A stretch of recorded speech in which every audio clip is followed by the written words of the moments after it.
Hello and welcome to episode 3 of VST Presents the Sports Telegram. As always, I'm Arshavir Saryan, joined by Kenny Hodges, and we're going to run down what we got this week. We're going to give an overview of the MLB season up to this point. They're 3 weeks in, kind of touch on what stands out to us, and a little bit of, I guess, how we're feeling with our fandoms. We will update the NHL playoffs and the NBA playoffs. Just go with what we have. This one's fresh and this one hurts, but So full disclosure to anyone who's listening to this, we are recording this maybe 20 minutes after the conclusion of the Kings Oilers game 4. And my partner is a diehard Kings fan, and yeah, the feelings are fresh at the moment. And even though I am a Rangers fan, I too can appreciate the misery that comes in close losses. But we're going to get in all of that. We're going to break it all down. It has been an action-packed weekend in terms of so much playoff action. The baseball season sort of grinding and rounding into shape in terms of a few weeks in. Guys have had time to sort of adjust to the pitch clock somewhat. And the ace of my staff has got an issue with alcohol and rosin on his hands, but we might get into that a little bit later on. But yeah, we're gonna jump right in. Yeah, we're gonna jump right in, and I'm gonna rip off the Band-Aid. We're gonna go right into the Stanley Cup playoffs. Before I get into the pain of what just transpired the last 30 minutes, we will give a rundown of all 8 series real quick. We'll let Kenny give his thoughts on the Rangers, and then I'll wrap it up with a little bit of pain caused by these gentlemen right here. So, all right. We've got 2 series that are on the brink. The Carolina Hurricanes have the New York Islanders in a deep hole with their win. They won 5-2 in game 4. They're up 3-1. And the series shifts back to Carolina. Honestly, anytime the home team is up 3-1, and we've got a couple instances of that in the Stanley Cup playoffs, in the NBA playoffs, my firm belief is if you're 3-1 going home, you need to close it out. You're expected to close it out. And that's the belief here with Carolina and the Islanders. Same goes for Boston and Florida. The Bruins are up 3-1 after a 6-2 victory, and they will return to Boston for game 5. We've got 2 series that are tied after game 4. One of them is Dallas and Minnesota. That game went to overtime, and Dallas took it 3-2. There's been a lot of overtime. And before we get into the other one, we'll run down the series that are playing on Monday. The Colorado Avalanche found their way after losing game 1. They're up 2-1 going into game 4 in Seattle. Seattle has a chance to kind of stay alive, keep hope alive by taking game 4. And same goes for Vegas and Winnipeg. They're in Winnipeg. Vegas put a hurting on the Jets, and we thought it was over. And then Winnipeg battled back, forced overtime in game 3, and then the Cardiac Knights scored, took game 3 2-1. Game 4 is Monday in Winnipeg. The one that surprised me, because I'd stayed away from this series after game 1. The Toronto Maple Leafs have a penchant for coming up short. I'm not supposed to be a Leafs fan, but I like this young core. I want them to just do something. It's about as much as you'll see me cheering for Toronto. And they rallied from a disgustingly ugly game 1 with a stomping in game 2, and then they pulled out game 3 in overtime in Tampa. So game 4 is in Tampa. We know the Lightning are going to respond. It's going to be a tight game. I kind of think this one goes back to Toronto 2-2. And now, before I throw it over to Kenny, we will talk on how his Rangers were up 2-0. And the Devils decided they were going to win in overtime 2-1 to make the series 2-1. Yeah. So before I dive headlong into that, I'll just give you my opinions on some of these things that have, some of these series, with the Bruins and the Panthers, with Boston going up 3-1, we expected this. This team had a 135-point season. They were supposed to make short work of Florida. Olmark stood on his head tonight in a game, quite frankly, they needed, because Matthew Tkachuk was a demon on ice in that game. He had a goal for the ages in this game where the entire Boston team, including the goalie, was looking for the puck to bound off the boards behind the trapezoid, and it got stuck on the net, and my man just took it off the side net and went between the legs like a crossover and put the puck in the back of the net before anybody could even blink and knew what happened. The kid is incredible, but unfortunately, Florida is not really built for this spot. They'd be a team to kind of watch out for in the future.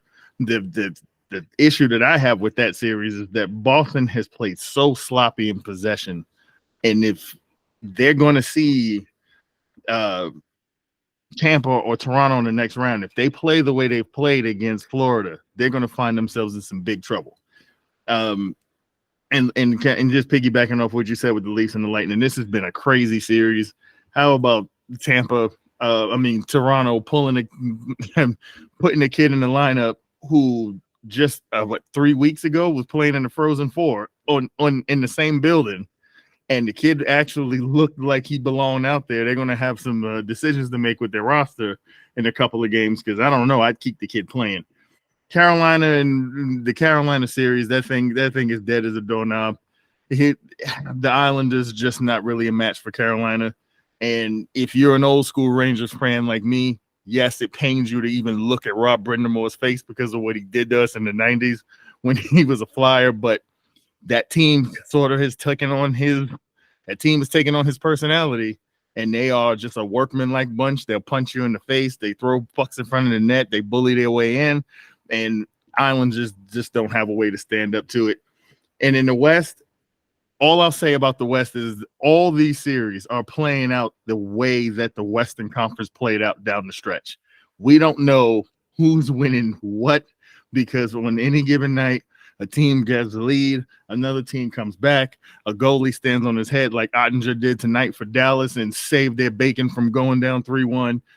It's the West. The West is definitely the Wild Wild West, and there is a lot of great hockey. I think all of those series are going to go 6 or 7. Even the Seattle-Colorado series, because Colorado just has their depth is just non-existent, and now they're not going to have Nichushkin in game 4, maybe not even game 5. Who knows when he comes back, because he left the team for personal issues. They couldn't afford any more losses, and now they're going to have to deal with that raucous crowd up there in Seattle for game 4. Who knows what's going to happen in any of these series. So, but back on to the topic at hand with these New York Rangers. We cannot do this again. We had a golden opportunity to get to a Stanley Cup final last year. We let it slip through our fingers. We added playoff experience to this young, dynamic core that we have. The kids' line has been incredible. Sturkin has been incredible. We had an opportunity after taking 2 games in impressive fashion in Jersey. We came home, and we let Jack Hughes beat us. I just can't, the Ranger fan in me, I understood. I knew that this was going to be a 6, maybe even 7-game series because of how tough this young Devils team is. But when you lose an opportunity like that, it hurts. It hurts. Now I'll leave it there. I still think we're going to be okay. But, man, a chance to go up 3-0 in the series. You got to take those opportunities, especially at home. You have to. But I'm gonna poke the bear for a moment, because to steal a phrase we're gonna be talking about in a little bit. How much more does it hurt that it was 2-1? That's the part, especially when we had opportunities. We had opportunities, and it was a physical contest. You knew you were going to get the Devils' best shot. You were going to get a desperate team. When you've played as well as the Rangers have played in those first 2 games, the second game, I think there was a crazy stat that I think that the Devils had less shots than they had penalty minutes through the first 2 games in the series. We played well defensively, but when in close contests, when you have opportunities to put pucks in the net, you have to, because that's how you lose contests. Anything can happen.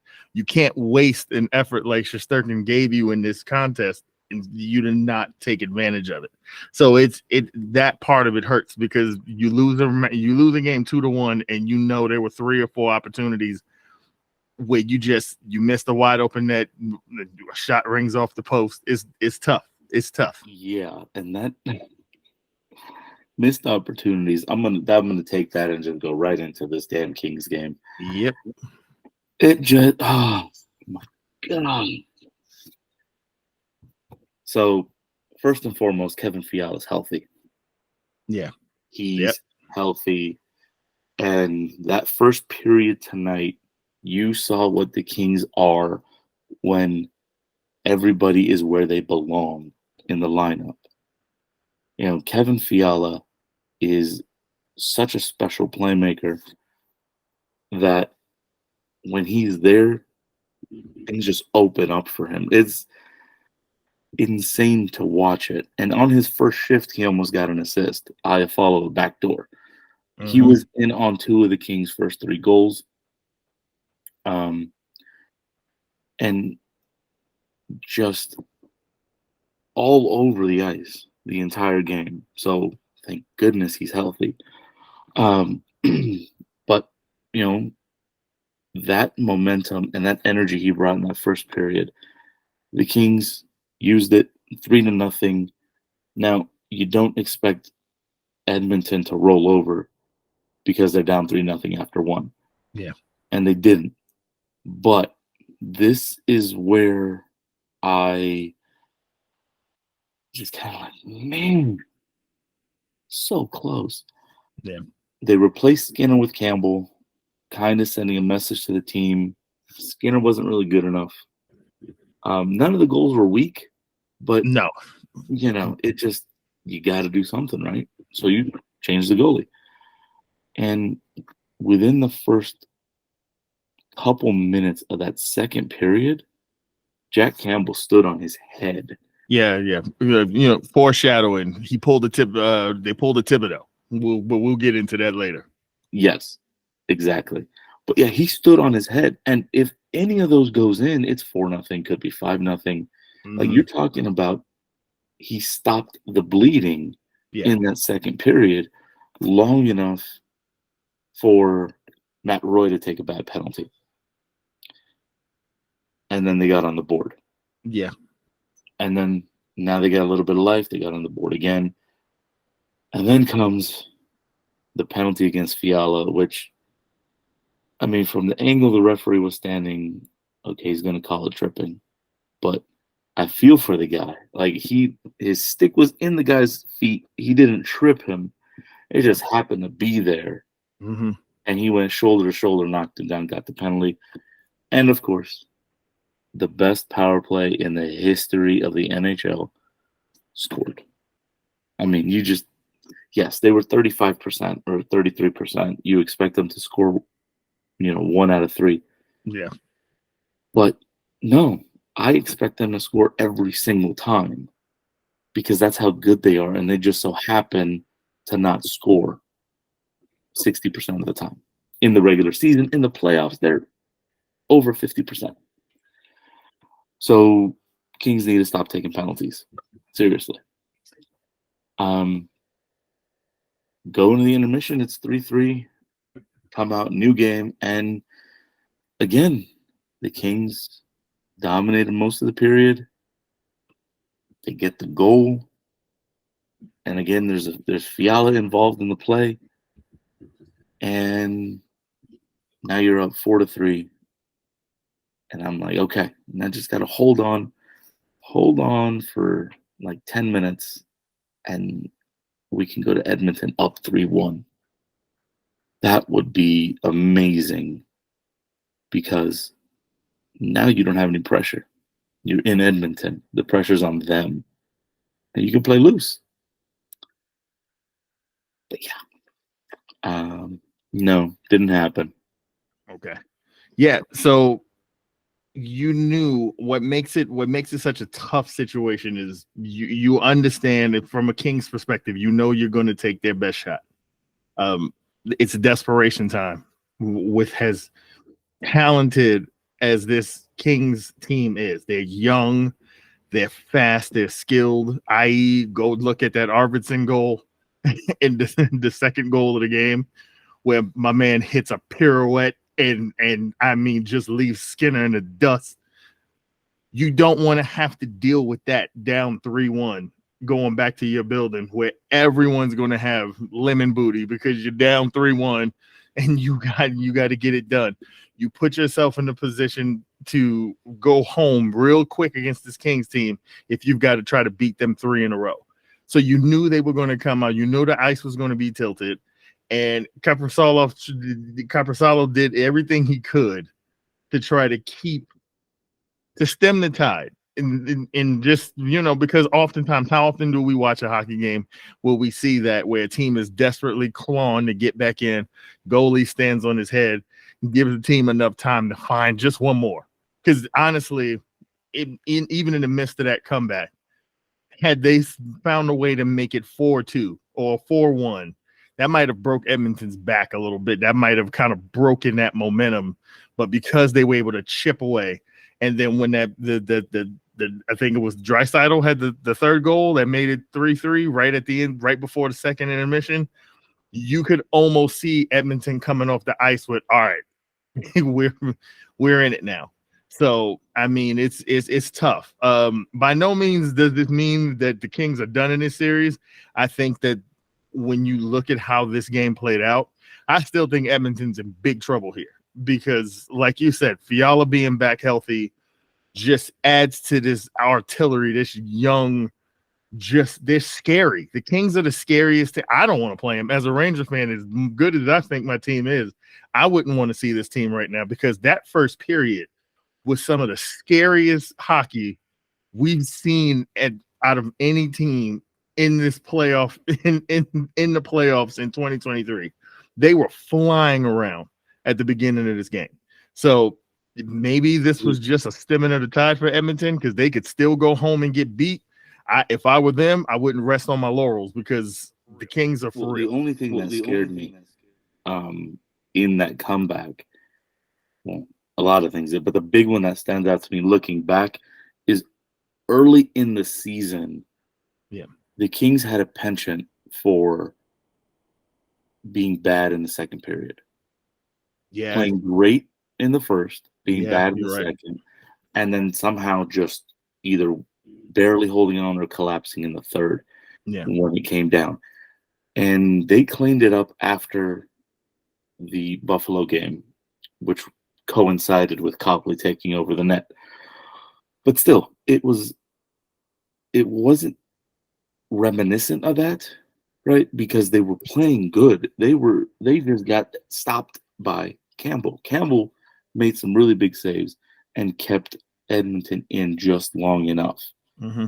And Korpisalo kept the Kings in after the game was tied. He just made some amazing saves. Yeah. So, but I'm going to put a bow on this because I could do this for a long time. Yeah.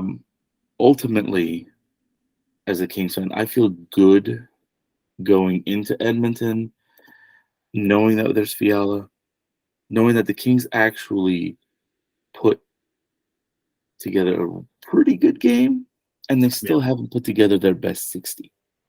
They had their best period of the playoffs, and they went up 3-0. Yeah.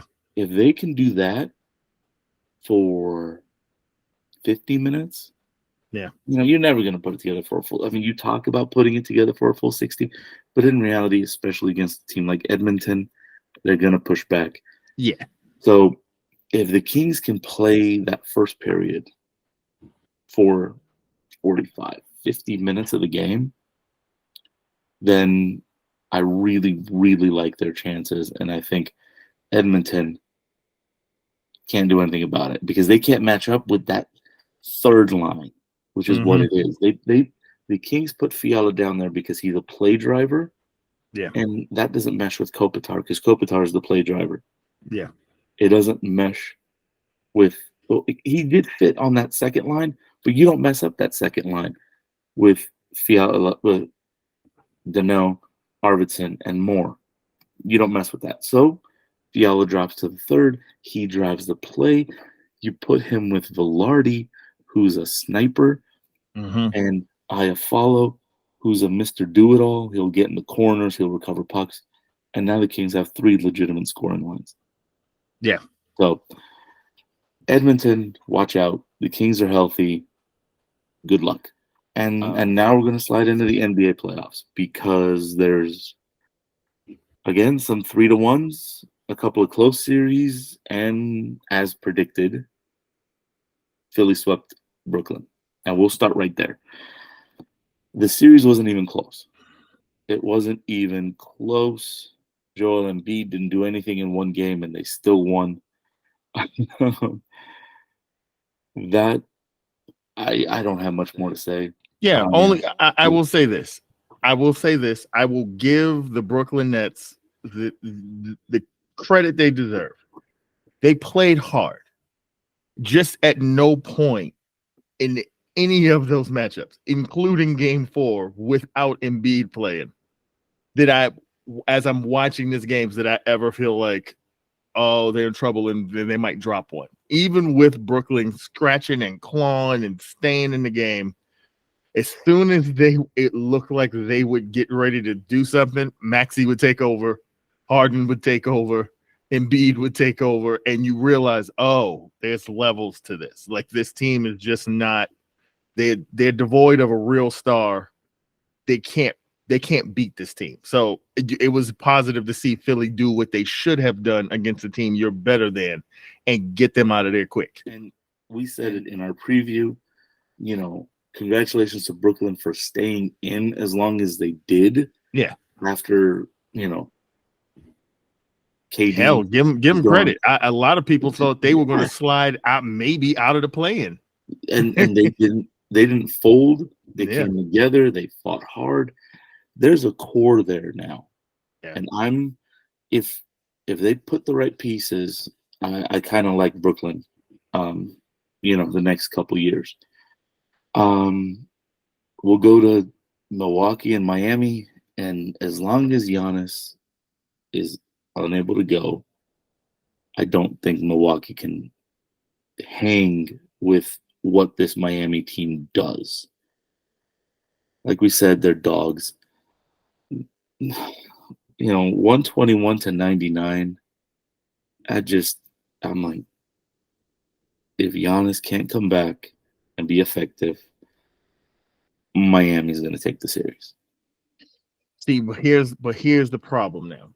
The problem is a healthy Heat, I might be there with you. But every game they play, they lose someone. They lost Hero. Victor Oladipo started playing well, and then he blew up his knee at the end of this last game. Their depth is dwindling. And from what it seems like, Giannis could have played in game 3. But because I guess he worked out before the game and they said he felt good, but they just wanted to take a precaution. Like, okay, if you feel 80%, 85%, all right, let's just not push it and let's get you back closer to 100% for game 4, which they're going to need now. After how the series has started to go. But I just think that it's unfortunate that Miami's health is starting to end up in a place in which you're going to be asking Jimmy to carry this thing. And I don't know if they're going to have the legs to beat Milwaukee at this point. Yeah. But I mean, like, if I still look at it though, if Giannis, I mean, he was there, if he's ready to go game 4, then, I think from the beginning, I thought Milwaukee could take Miami's best punch and take the series. Yeah. Before Giannis hurt his back. And now that Miami's losing people, Hero, and then Oladipo, that hurt. That was hurt. Yeah. Because he finally had the performance you're waiting for from him. And they're both gone for the playoffs. Yeah. So if Miami gets past Milwaukee, you don't have Tyler Hero. You don't have Victor Oladipo. It's like you got a skeleton bench now. So it's going to be tough for them, especially with Giannis now, potentially coming back in game 4. I think he's going to want to come back because it's almost a must-win game for them. Listen, man, all I know, I will say, this is where I am on this. I want him to play. If he's not 100, let him play. Get on out there. Let's roll the balls out there. Let's see what you got. Matter of fact, I'd like for this series to just go 7 games. I want them to all be physical wars because I'm in a position in this moment. And I'm not going to count my chickens, but I'm in a position where I'm looking at both of those teams and I'm looking at picking bones and trying to get into an Eastern Conference final. That's where I'm sitting today, as we'll get into that in a few. But it's going to be a war of attrition. Miami's going to have to continue to shoot the lights out the way they have in the first 3 games of this series. Because like I said, I just don't know if they got the bodies to keep it going. I see what you're doing here. I see what you're doing. But you know what?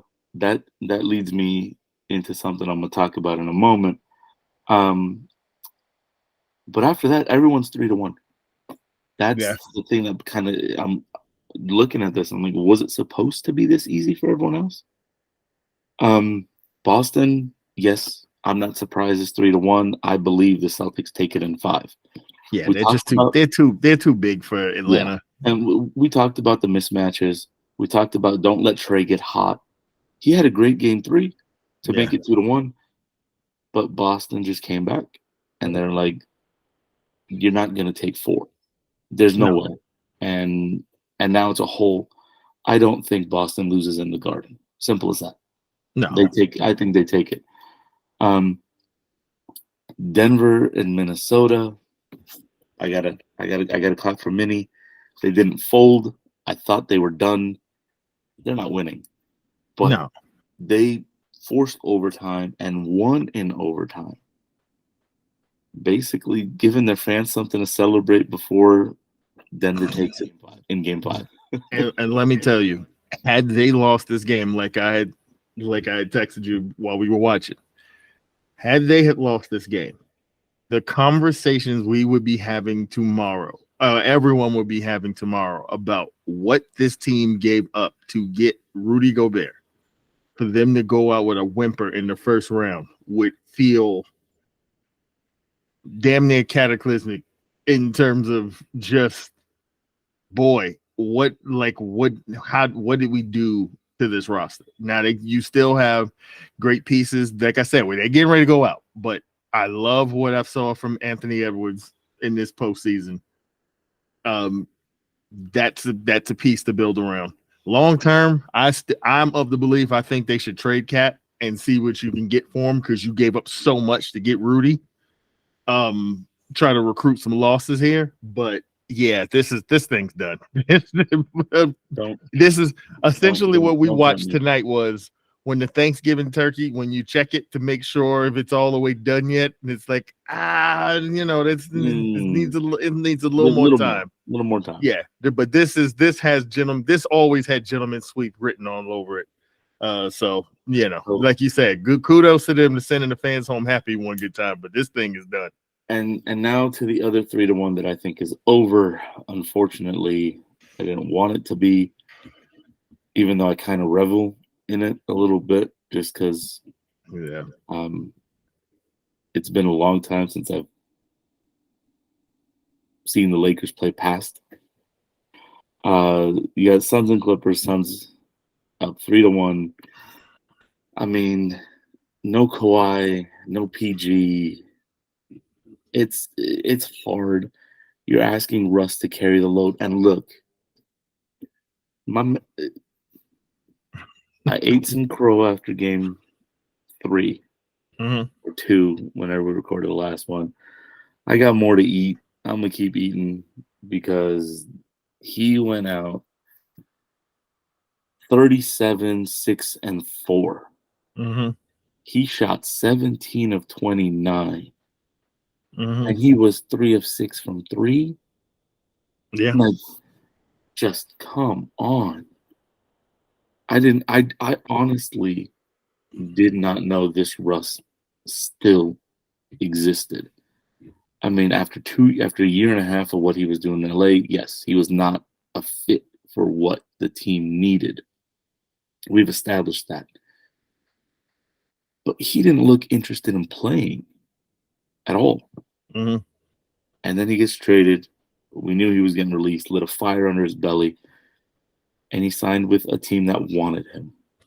Not just wanted him, they needed him.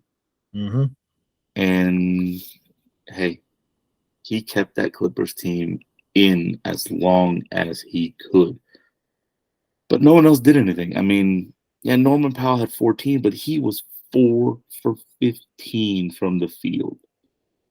You can't do that. Not against the Suns. Marcus Morris, like, yes, he's not what you kind of call, he's a stopgap, right? Yeah. But he went 3 of 13 from the field and 1 of 8 from 3.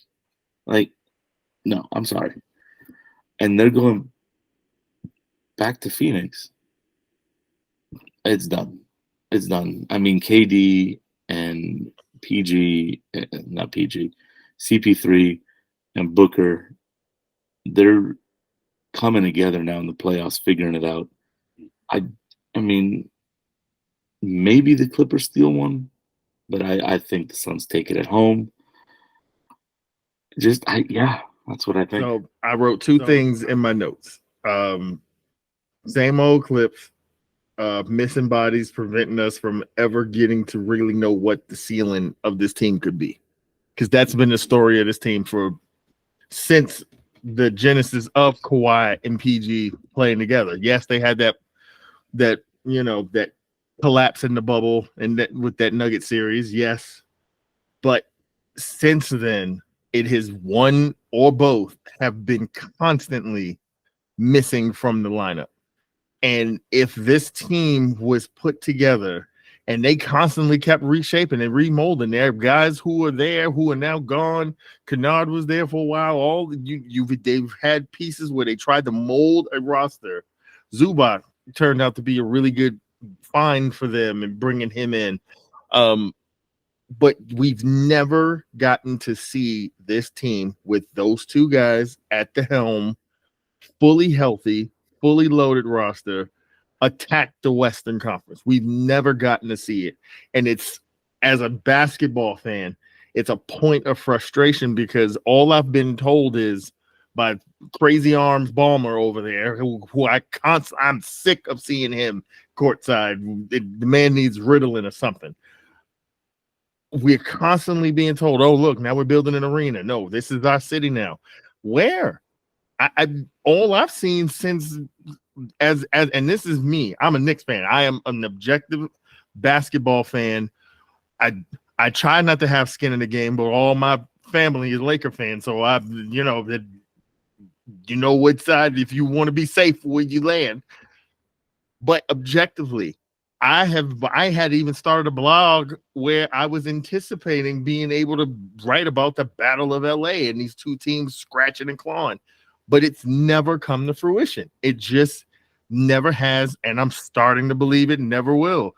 Even this with Kawhi, how incredible he looked in his playoffs, and then all of a sudden you wake up, boom, knee, not playing. And it doesn't seem like the prospects of him playing in Game 5 are that great either. It's a point of frustration. And the other thing that I wrote was Russ ever really the problem? Was he ever really the problem? Because at the end of the day, yes, we saw how things ended up in OKC. They made the decision to move on. It wasn't like he was some in-house problem or he was causing. No, all that guy did was go out there, bust his ass, and play. He went to Houston. He played second fiddle with James Harden. Yes, he had a terrible time shooting the ball when they were experimenting with that small five lineup they were running out there, where they needed him to sort of be something that he's never really been, which is just like an out knockdown shooter. But he busted it again. He busted his ass. He always gave you max effort. It just didn't work. He ends up on the Lakers. Oh, he goes to Washington, and we can gloss over that, but he got the Wizards to the playoffs or to the play-in when that team with Bradley Beal hadn't done anything prior to Russ, and look what they've done since he left. Again, Russ, all he did was add to that mix. He wasn't a deterrent or a distraction when he was there. On the Lakers, it just never fit. What they wanted from him, or they wanted him to sort of be like the third piece of a big three, but it's hard to do that when he's a ball-dominant point guard. We know where the ball is. It's in Bron's hand, and then he's handing it off to AD. Now you're asking someone to play third wheel, but they don't really know, or the fit's just weird. They brought him off the bench. Darvin Ham convinced him to come off the bench, and he was phenomenal. But you knew they were going to move on at some point. His $40 million is an albatross. Like you needed him off the books for them to be able to add pieces they were going to ultimately need.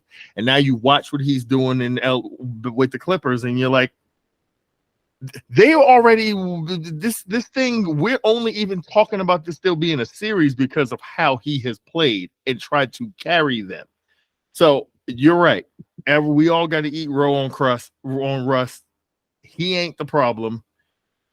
I'm starting to believe Russ was right. It ain't him. It's us. Everyone around him has failed him. So, hey, that's why I lean on that. I think this thing is over, especially if Kawhi doesn't play, but it won't be Russ's fault. Before we move into the next series, I got one last thing on Russ. He wasn't a fit, and I just think outside of not fitting kind of what they needed from him, yeah, that was probably what pushed him down, because you watched him. I mean, we watched him all season, this season specifically, when it was clear that it didn't work and it wasn't going to work. And yeah, there were games where he was Russ, but there were too many games where he wasn't there. He wasn't checked in. And you can't necessarily blame the guy, because in the summer all this chatter started of, are they moving Russ? Yeah. Right? And the Lakers were non-committal committed. Like, they never said, no, we're riding Russ, we're riding the 40 mil, we're going to eat it, and we're going to go where it goes, right? So you got this, maybe, and, they don't want him. Does he want to be there? Yeah. So, again, lots of crow to be eaten. Russ is being amazing. he's gonna get himself another big contract.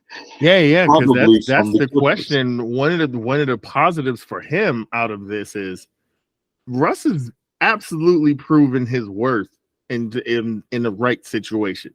There are going to be teams in this offseason who have to take a serious look at the idea of like, what are we missing? Are we missing a guy who can come in here and be a walking triple double? Like, is he a 40-point triple double? No, but you see the way this guy plays. He can get guys around him to play better, play harder, because he is a lead by example guy. We're not talking about a Carmelo situation with this guy. Like, there's absolutely a third of the league that absolutely needs that guy. Yeah. And he will be engaged if it's the right fit and the right situation. And that's what the Clippers are. And, kudos to Russ. You're right. We were wrong. I mean, I will eat that all day. For sure. I mean, if anything, this playoffs proved it. So I'm going to slide into the second to last. I'm going to save one. I'm going to save yours for last. Lakers and Grizzlies, 2-1. It was a big statement win by the Lakers, coming back after, lackluster game 2 where they really should have taken advantage of it, and they put their foot on the throats for almost all 48 minutes. Now they came out, they had a 29-point lead midway through the second quarter. The Grizzlies fought back because that's what they do. Ja Morant is not going to lay down. No. But throughout the second half, I mean, they pushed back. They ended the first half down 16. And you're like, whoa, hey, good job, Memphis. They're going to fight and they're going to push back. Ja was a big part of that. And then you get into the third quarter, and up until the Brooks ejection, which I'll get into in a moment, we'll talk about that.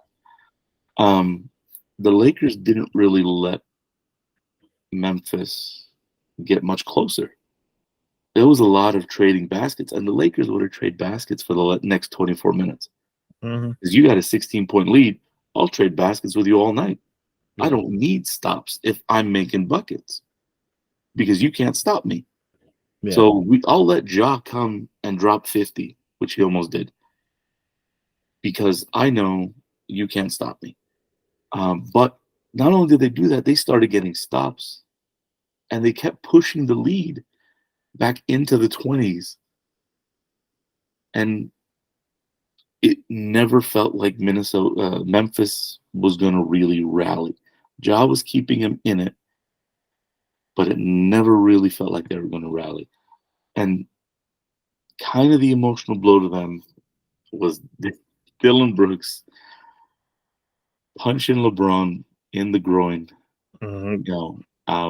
He says it was an accident. It was a basketball play. He was trying to get the ball, and he's a victim of his reputation, and that James Harden was booted for the same thing earlier. No, man. First and foremost, you do not do that. And just, especially when you've been talking like that, you put yourself in the crosshairs of the league.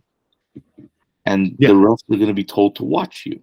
The key words are excessive and unnecessary, right?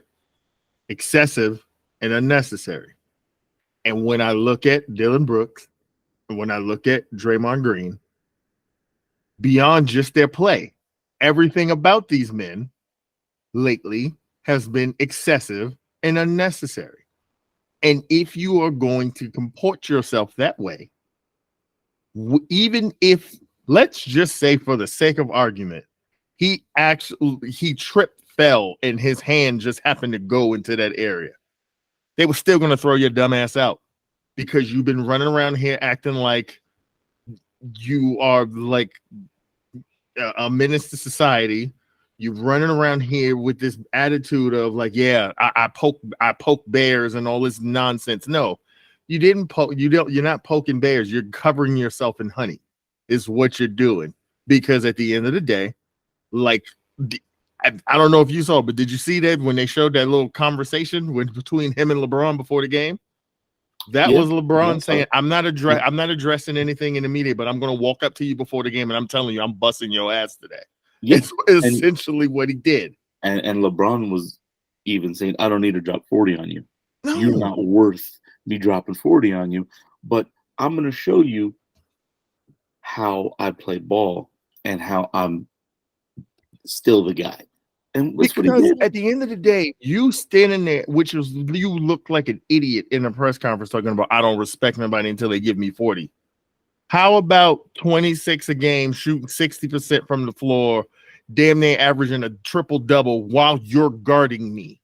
I don't need the vanity of a 40-point game. You know as well as I do that your ass can't guard me. You're trying to get into my head because you think you know that that's the way to sort of maybe get even the playing field a bit, but you're not on my level.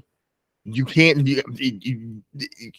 stop it. It's nonsense." And the thing that is annoying about this entire situation is this: you are a deterrent, or you are a distraction, or you are bringing unnecessary, unwarranted stress to your situation when your star is playing through injuries. He's walking around with his hand all wrapped up. Y'all already lack depth in your front court because the two people on your team defensively who are actually important, not your stupid behind, and Brandon Clark and Steven Adams are in street clothes. So y'all don't even have an answer to the real problem in this series, which is why you're trying to get LeBron to shoot and go for 40, is because as long as they keep feeding Anthony Davis, you guys are in trouble because Jaren Jackson is so important to everything that the Grizzlies do, but he's got to deal with AD. The boy is in foul trouble as soon as the game tips off because of so much that's on his plate. Dillon Brooks needs to shut up. All you're doing is making life harder for everybody around you. And now you're in a position where y'all are going to pay because I fully expect that was not an anomaly. That was not a blip. What you saw the Lakers do was take advantage of a team that has weaknesses. Yes, Ja had an incredible stretch where he scored 22 straight. Well, that's what great players do. They try to shoot you back into a game. But it doesn't take away from the fact that this team does not have the same depth as the team they're playing against. So you can keep yapping, but it's not going to change the fact that they're going to come at you guys in waves. They're sticking Jared Vanderbilt on John Morant. Why? Because they just want to see if he can handle contact or if he's thinking about that hand when he's going up for layups and stuff. That's why he started shooting from the outside. I dare him to shoot like that again because I'd rather him do that than to be trying to dunk on everybody. But this series, they're in serious trouble.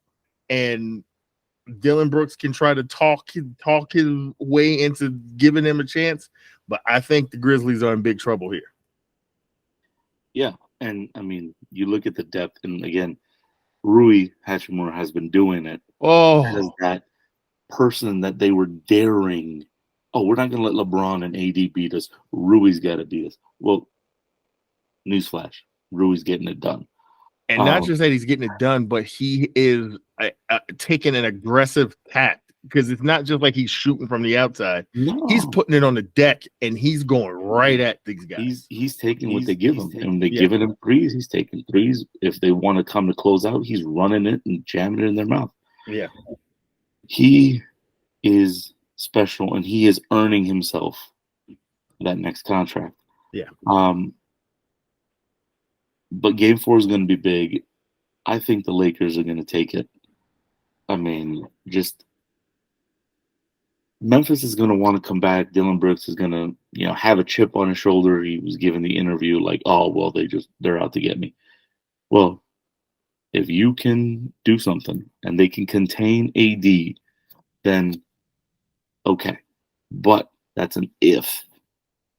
I believe that when the Lakers are focused like they were at the start of Game 3, you can't do anything against this team if you're Memphis. They're not deep enough. And then when when the outside shots start falling, in addition to AD, you're done. You're toast. And I'm not going to pontificate too much deeper. Simply put, when the shots are falling and AD is scoring, it's over. Before we jump into the final one, I did miss one. I can't believe I missed it because I fully thought this series was going to be 3-1 and Golden State was going to be on life support. But good Lord.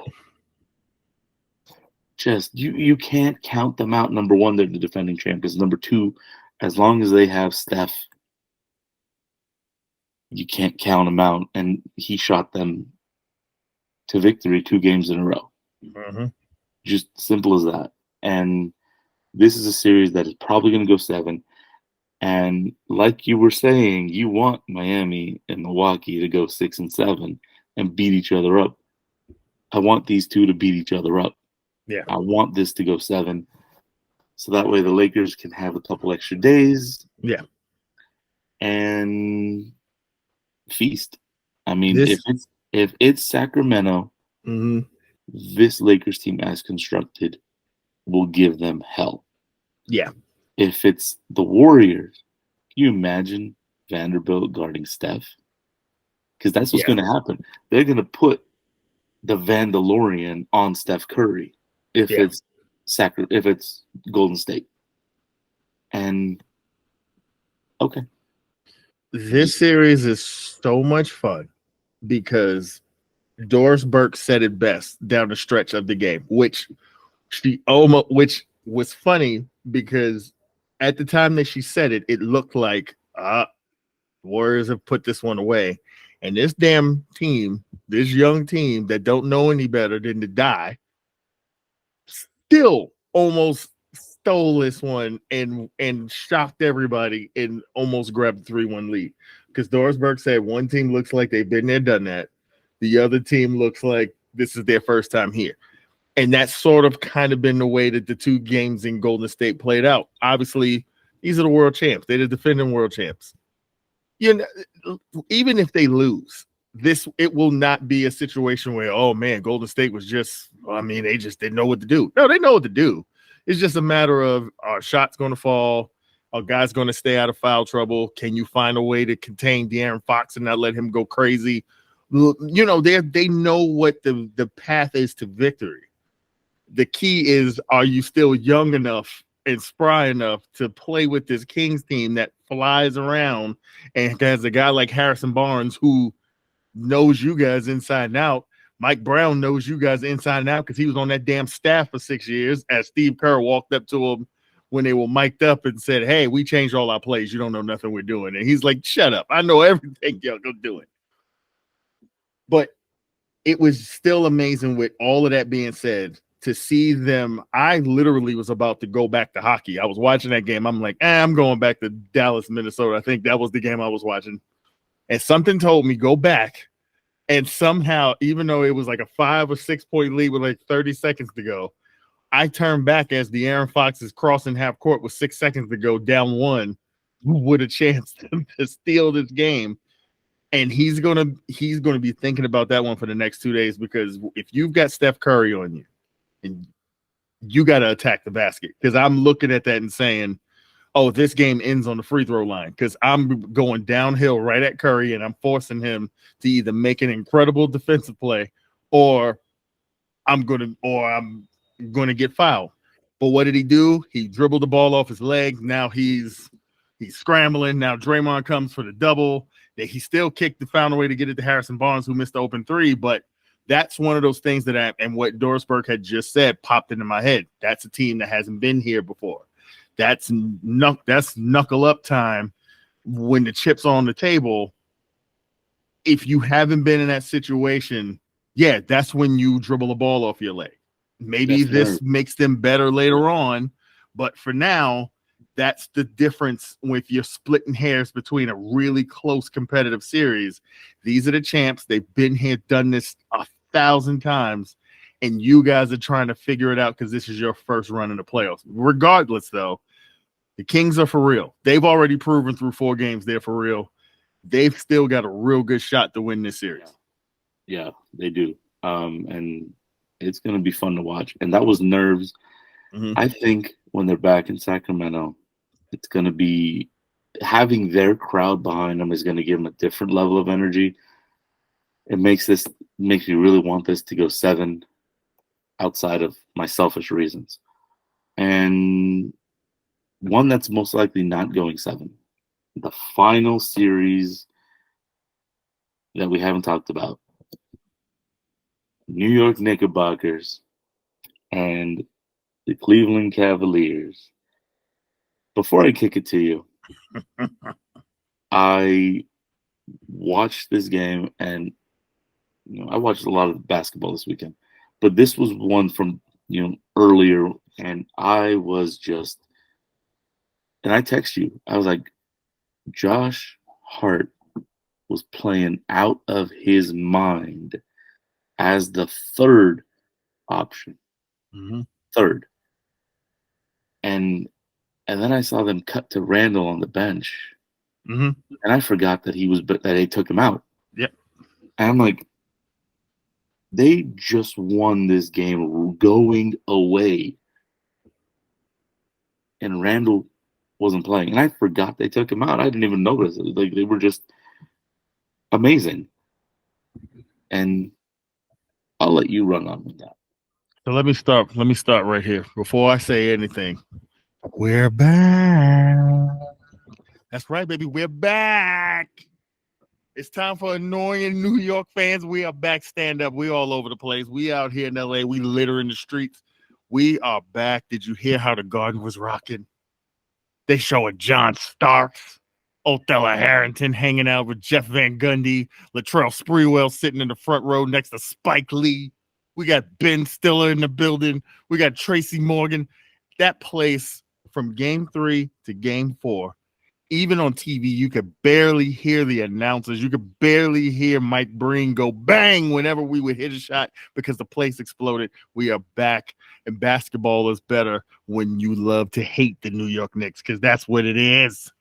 Now, with all that out of the way, we've got to talk about a few things that happened in this series that warms the cockles of my heart.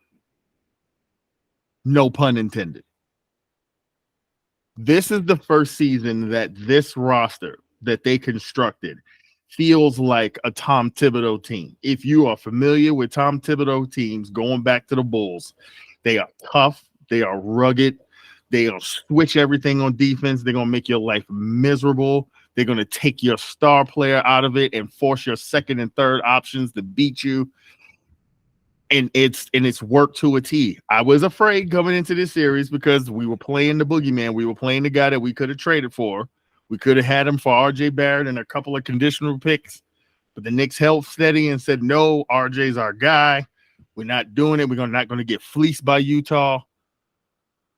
And he showed up big in game 3 in these 2 games too. He has been phenomenal. He was shaky in games 1 and 2, but they came home, and similar to like we talked about with Rui Hachimura, it was great to see RJ Barrett embrace the moment and just attack and go downhill and go right at those 2 gigantic skyscrapers that the Cavaliers have in the lane.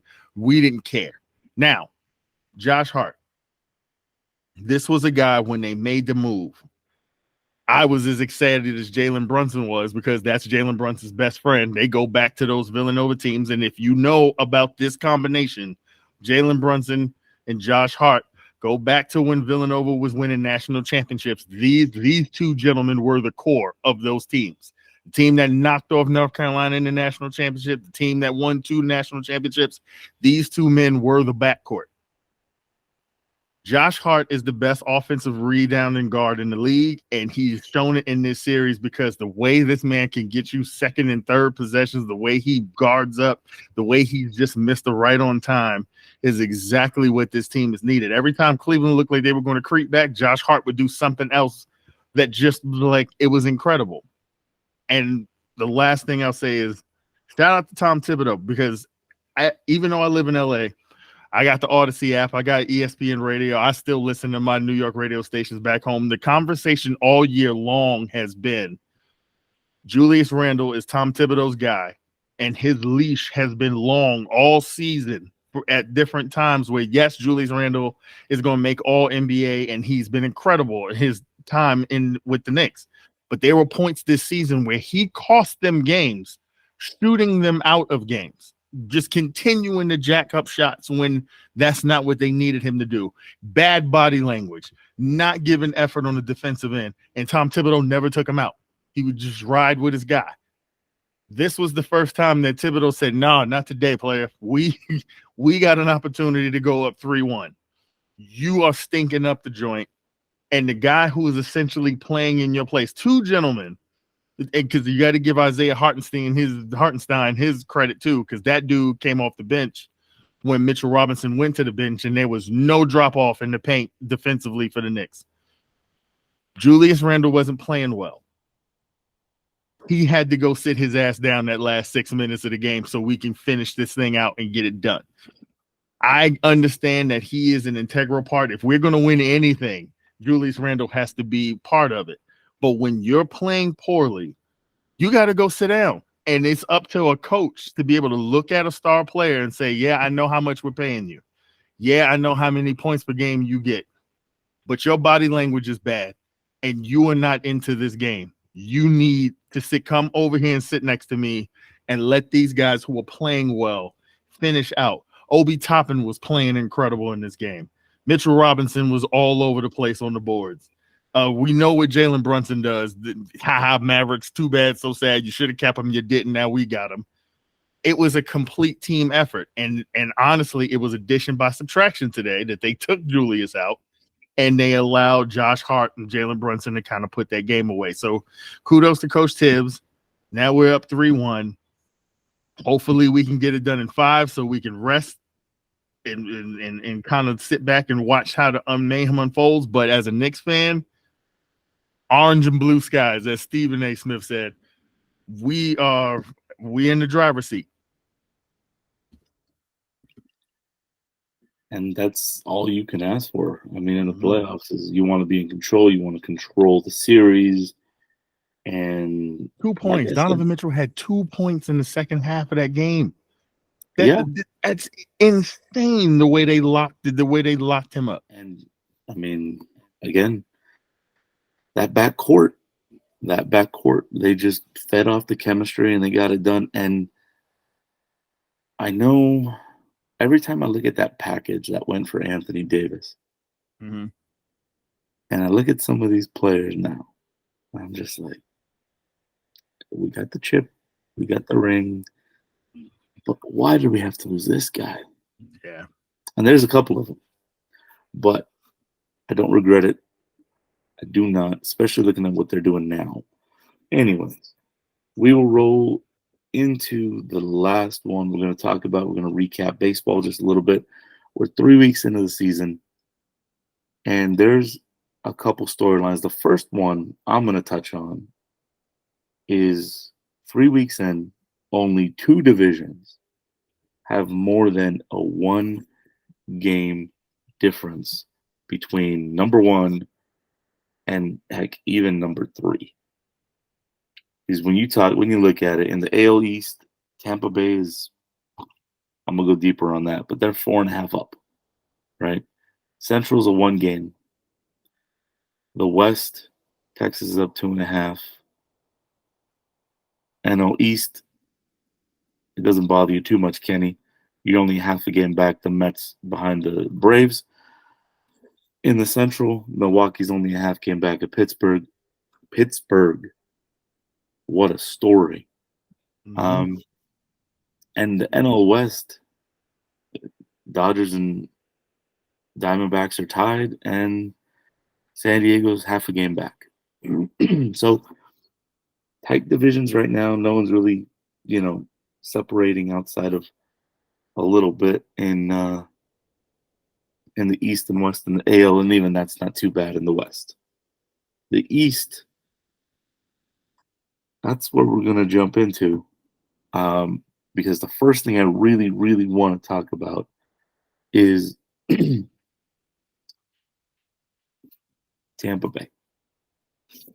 Last weekend when we recorded, they were coming off of that very, very painful series in Toronto. And now they've won 5 in a row. They're 19-3. And I'm going to harp on this again. They have that 88 plus 88 run differential. It's big for me when I look at something like that. It means their defense is doing their job, their pitching is doing the job, and the offense is lights out. You always want to be positive. And the next one is they're 13-0 at home. Yes, their only losses came to Toronto. In Toronto. But still 13-0 at home, 6-3 on the road. It's early, but this team is really, really looking good. And before I kick it to you real quick on Tampa, Toronto's a -4 in run differential. Something's got to give, offensive, defensive. So I'll kick it to you. Yeah, to piggyback off what you said with Toronto, to me, the issue with Toronto is they've got to, which I think they probably will address at some point, especially once we get towards the trade deadline, because I fully expect that team to still be in the mix for to make the playoffs. But they've got to address the back end of their rotation. That's where a lot of that run differential issue is coming from. Because once you get past Barrios and Kikuchi and there's not a ton there. It's kind of BP sometimes. They're trying to beat teams 10-9, and that's never going to be a recipe for success in the majors. But for me, when I look at the first 3 weeks, because for me, especially as a Mets fan, I can tell you over the years, it's that the first month of the season is usually where we're all very happy. Teams like the Mets, we, traditionally before we have Big Bad Cohen in here spending all his money, you get out to a good start and then May comes and you kind of crash back to reality. But without dampening anybody's parade, the thing that has really stuck out to me when you look at the first 3 weeks of the season is the youth movement is in full go. There are a lot of, and maybe it's the new CBA, and now teams are realizing we got to start playing these guys younger and not stashing them in the minors. But when you look at a team like Pittsburgh and the start they've gotten out to, even with O'Neal Cruz breaking his ankle, you got Jack Sawinski out there carrying a cover off the baseball. You've got, look at what Baltimore is doing with Adley Rutschman, who is already becoming my son's favorite player because he's been watching him on YouTube with the Bat Bros just crushing balls with a 110 exit velo. Like these guys, there are so many teams.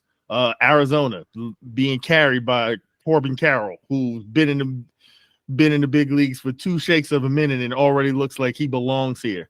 So there are a lot of great young teams, great young players kind of bolstering their teams to really good starts. It's like I said, even like a team like Pittsburgh, nothing to sneeze at starting out 16-7, but we're going to find out a lot about them the next week, because now you got the Dodgers rolling into town who aren't going to be impressed by your youth because they got to figure some things out themselves. And then you got Toronto coming right after that, who know all about good young players. So we're going to start to find out as May rolls in who's for real, who's not. But like you said, it's been a really fun start to the season in terms of seeing teams that you didn't expect to be competitive absolutely stealing games from teams that think they were going to be running away with divisions. And I told y'all, as a Mets fan, hey, I know it's going to sound like I'm hating. I told y'all the Braves was fool's gold because they started out the year playing a bunch of bums, and all of a sudden the last week they ran into the Astros and ran into those Astros pitchers, and all of a sudden now they're on a 4-game losing streak. But I'll digress there. Yeah, it's just fun. It's fun to see The youth movement in baseball sort of bolstering some of these teams. Yes, not all of these teams are going to be able to sustain it. 162 game season, that's a tough grind. Once some of these teams get a book on some of these young guys, they'll come back to earth a little bit. But yeah, it's been fun. It's been fun to watch in the first 3 weeks. Some of these teams get out of the blocks hot and let you know that there's reason to watch some teams that you normally wouldn't be keeping an eye on. Yeah. And I mean, like we're saying, it's early, but there's some things that kind of really stand out. When you just kind of look and you pay a little closer attention to what's going on, and there's excitement for a lot of teams that normally you're kind of like, oh, well, we'll see. But I'll tell you what, 3 weeks in, there's a lot of excitement. And when we talk at the end of May, we're going to start separating some of these pretenders. Yeah. Because like you were saying about like in the West, especially the AL West, the Rangers have been spending money for the last couple of years trying to build a winner. And now you look at what they have at the top of their rotation. You look at the lineup they're running out there every day. I'm not a believer yet, although a 14-7 start is really good. But you still got to contend with Trout and Ohtani in that division. You still got to contend with the freaking world champs in that division. But it is positive with as much money as they spend on. Don't call them that. I can't. No. I will not. No. They might have earned this one. No. No. No. All right. But so for the sake of you, we'll just call them the Astros. But the Rangers are going to have to deal with the Astros. But a 14-7 start is nothing to sneeze at. DeGrom's already got aches and pains, so welcome to the life of a Mets fan the last 5 years. But hey, like I think that the West, and along with like the AL East and the NL West, throw out this start with the Padres and the Dodgers. Just throw it out. Neither one of these teams are going to look like this in 2 months. Like I said, the Padres got to work Tatis, public enemy number one, back into the lineup, and then we'll see what they look like in 30 days. Same thing with the Dodgers. The Dodgers are a walking mass unit on that infield. My son, we went to the Mets game. He looked at me and he was like, "Now I've been watching a lot of baseball. Who's this Luke guy that's playing shortstop?" I'm like, "Son, this is just where we are right now. Don't worry about him. He's just there because Miguel Rojas and everybody else in a Dodger uniform is banged up at the moment, and Mookie's having a baby. So, because I don't know, maybe Mookie is the answer at shortstop. I don't know. he's been slick fielding it, and that's what he does. Yeah, he was a shortstop when he was drafted. Yeah, exactly. That's what he keeps reminding people, like, hey, stop saying I can't play the position. That's what I came up as, man. Yeah. And you know what? He likes the infield. So he might stay at short. He might move to second. At that point, it's just let him play. Yeah. And if you got depth in the outfield, and Mookie's going to be better in the infield. But you know what he also says is he goes, they pay me all these millions of dollars to play right field. Yeah. So, but at the end of the day, he's also what's best for the team. Yeah. And what's best for the team right now is keeping him in the infield. Yeah, Outman's doing all right out there. Jason Hayward, his bat, take it or leave it, but you know what you're getting from him defensively, so there's no drop off with him being out there and not having Mookie out there. I think this just might be a season with Lux being out. I think we're going to see Mookie just about every damn where. So Dodger fans, just get used to it. The man, you're paying him. Yeah, you're paying him millions to play right field. No, you're paying that man to play because you need him. Yeah, exactly. And before we wrap up for today, I'm gonna finish on this little tidbit with the NL West because none of them scare me. Dodgers might not have been playing good, but none of them scare me. the only team with a positive run differential in the NL West is the Dodgers. I'm going to harp on run differential all season. Why? Because pitching and defense wins you championships. And if you can't pitch and stop them from scoring, like we said, you're not going to beat everybody 10-9, 12-9. You're going to have to stop them. So before you quit, quick, just trivia question for you. Without looking, do you want to take a guess as you talk about run differential and pitching and defense and historically terrible baseball coming out of Oakland? You want to guess what their run differential is this year already through 3 weeks? I think I brought it up earlier, and I know I saw it when we were there, but it's got to be way up there. I think when we last talked about it, they were like in the minus 80s. So minus 103. Ooh. Through 22 games, 21 games.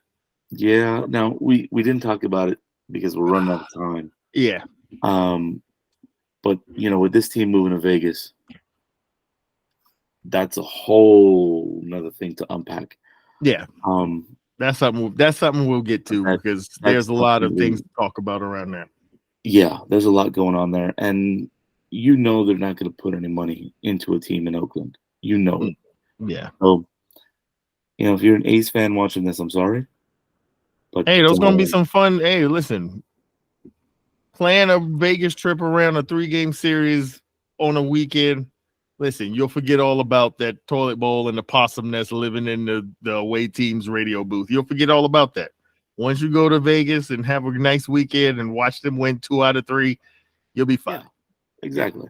Once there's light at the end of the tunnel. Mm-hmm. Let's just hope it's not a freight train. Yeah, Metallica. And on that note, thank you for listening. Thank you for watching. If you like what you hear, like what you see, hit that like button, subscribe. We're dropping these at least twice a week. And you're getting a little bit of Kenny's. We haven't said this word in a while, actually. You're getting a little bit of Kenny's geniosity. He's always going to drop some nuggets left and right. Thanks. We're back. See you next time.